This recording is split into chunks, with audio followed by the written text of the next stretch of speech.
Assalamualaikum warahmatullahi wabarakatuh. Perkenalkan, saya Fatia Ilma Nafi'ah dengan nomor induk mahasiswa 233111011, mahasiswa program studi Pendidikan Agama Islam, Universitas Islam Negeri Raden Mas Said Surakarta.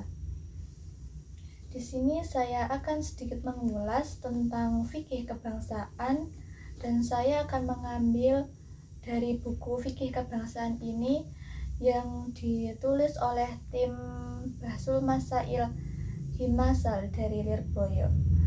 Tujuan saya membuat video ini yaitu untuk memenuhi ujian tengah semester 2 mata kuliah Pancasila yang diampu oleh dosen saya, Bapak dosen Bapak Ahmad Muhammad Musta'in Nasoha, SH, MH, MA, Al-Hafidh. Semoga beliau selalu dilindungi oleh Allah Subhanahu wa Ta'ala. Amin, amin ya Rabbal Alamin.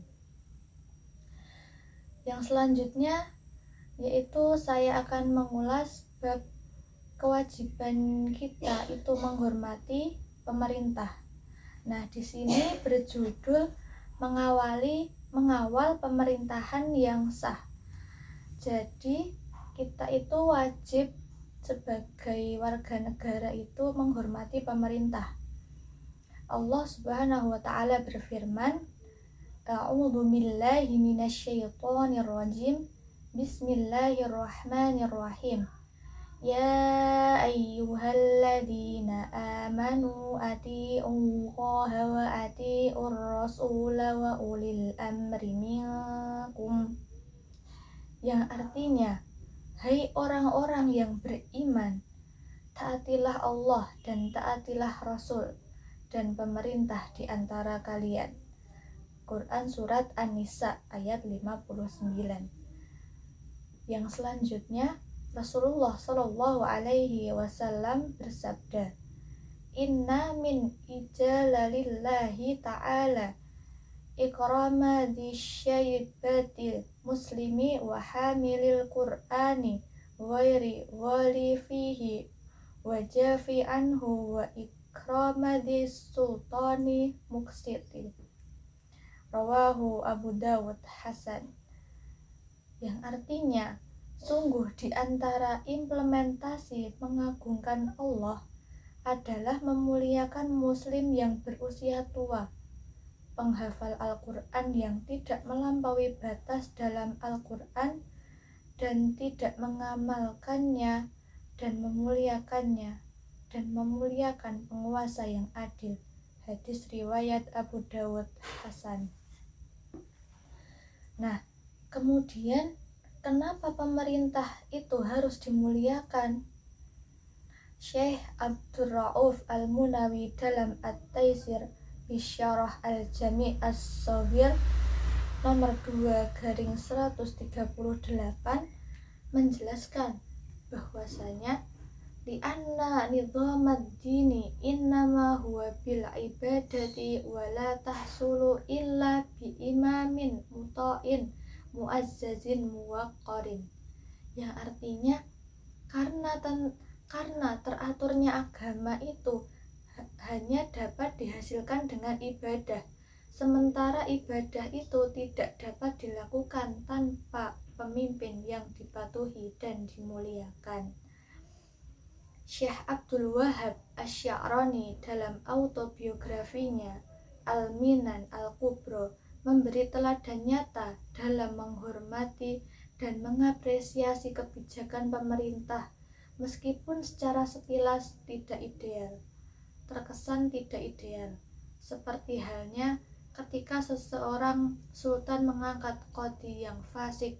Menurutnya keputusan hukumnya itu tetap sah. Nah, meski demikian, menghormati pemerintah itu bukan berarti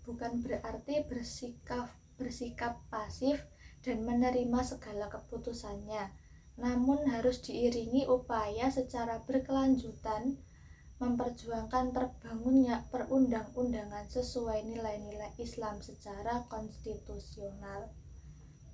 Nah, yang kedua yaitu larangan memberontak pemerintah yang sah.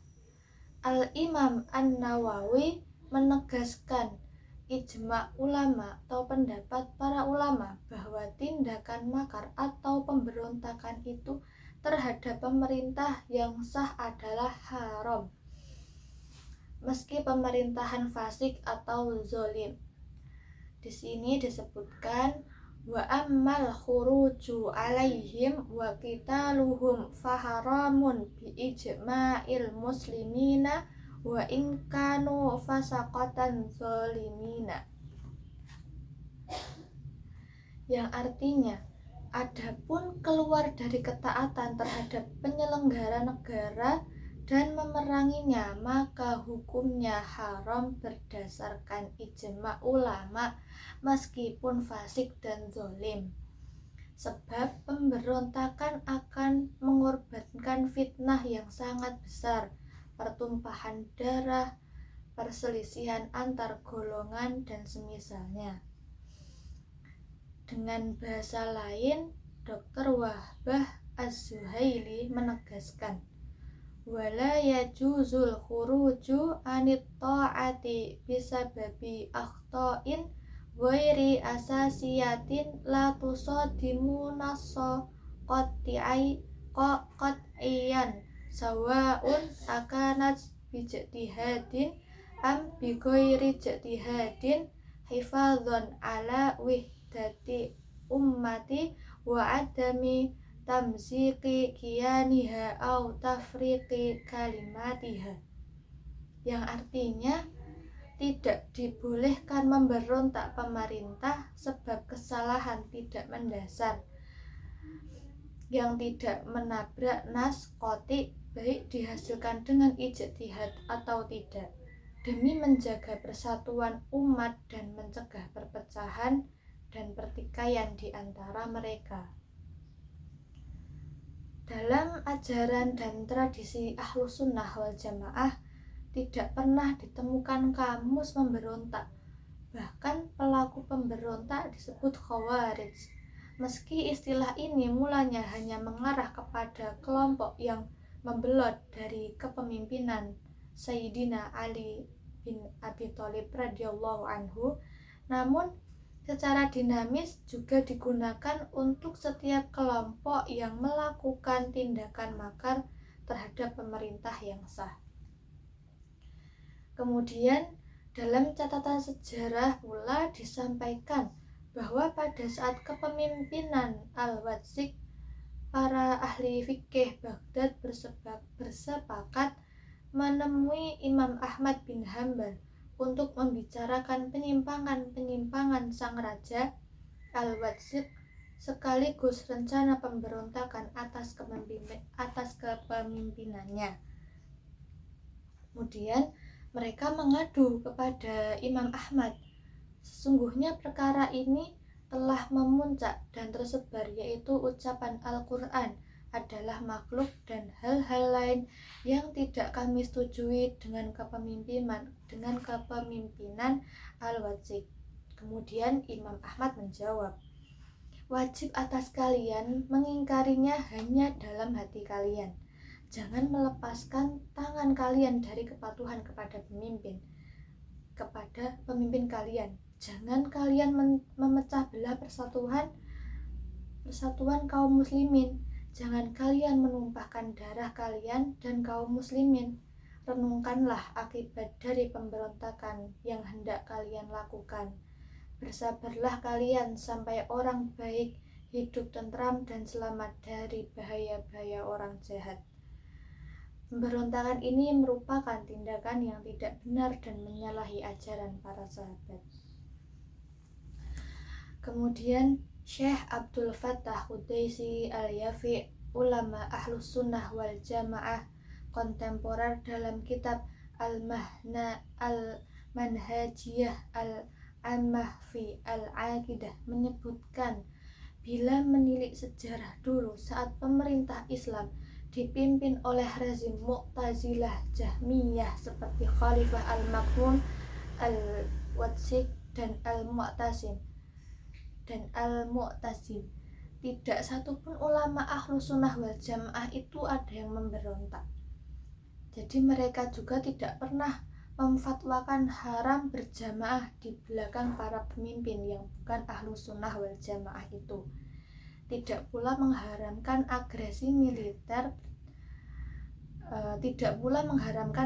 militer bersama mereka, padahal banyak ulama waktu itu seperti Imam Ahmad bin Hanbal, Al-Bukhari, Al-Muslim, Al-Tirmizi, Abu Dawud, dan ulama-ulama besar abad ketiga Hijriah selainnya.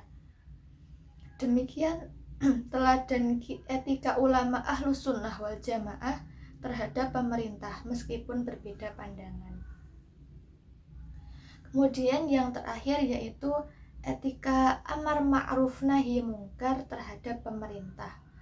Bahwasanya Rasulullah Shallallahu Alaihi Wasallam bersabda, man ra'a minkum munkaran falyughayyirhu biyadihi fa illam yastati fa bilasanihi fa illam yastati fa biqalbihi wa dzalika ad'aful iman. Rawahu Muslim. Yang artinya, barang siapa dari kalian melihat kemungkaran, maka ubahlah dengan tangan, jika tidak maka dengan lisan, dan jika tidak mampu maka dalam hati harus mengingkarinya. Hal itu merupakan keimanan terlemah. Hadis riwayat Muslim. Maksud nahi mungkar adalah berupaya menghilangkan kemungkaran sesuai prosedur syariat, yang dalam konteks keindonesiaan tentu harus melalui jalur konstitusional agar justru tidak membuka pintu fitnah yang lebih besar. Kemudian menegur pemerintah di saat melakukan kesalahan itu selayaknya tidak dilakukan dengan cara anarkis, mencaci maki, atau tindakan lain yang meruntuhkan kewajibannya, yang meruntuhkan kewibawaannya. Namun dilakukan dengan cara yang santun, berdialog dengan baik di tempat tertutup, dan tidak dengan melakukan demonstrasi yang rawan menimbulkan kericuhan. Rasulullah Shallallahu Alaihi Wasallam bersabda, mangkanat indahu nasihatun lidhi sultanin fala yukallimhu biha alaniyatan wal ya'khudh biyadihi fal yahlubih fa in qabilaha wa illa qad kana addalladhi alaihi walladhi lahu. Rawahul al-Hakim Sahih. Yang artinya, barang siapa hendak menasihati pemerintah, maka jangan dengan terang-terangan di tempat terbuka, namun jabatlah tangannya, ajaklah bicara di tempat tertutup. Bila nasihatnya itu diterima, maka bersyukurlah. Bila tidak terima, maka tidak mengapa, sebab sungguh ia telah melakukan kewajibannya dan memenuhi haknya. Hadis riwayat Al-Hakim Sahih.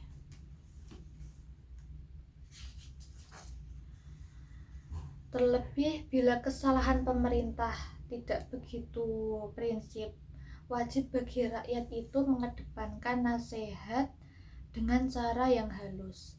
Rakyat wajib bersabar dalam menghadapi pemimpin yang tidak sesuai dengan harapan, demi menghindari terjadinya kerusuhan dan meredam gejolak konflik horizontal. Dan yang terakhir, agama itu sangat menjaga wibawa pemerintah di hadapan rakyat-rakyatnya, karena dilarang mencaci maki pemerintah meski menyimpang atau zalim. Bahkan ulama salaf pun melarang keras mendoakan buruk kepada pemerintah, sebab hal tersebut tidak akan menyelesaikan masalah, bahkan dapat menimbulkan dampak buruk yang lebih besar. Sekian yang dapat saya sampaikan, kurang lebihnya mohon maaf. wal ahyar. Wassalamualaikum warahmatullahi wabarakatuh.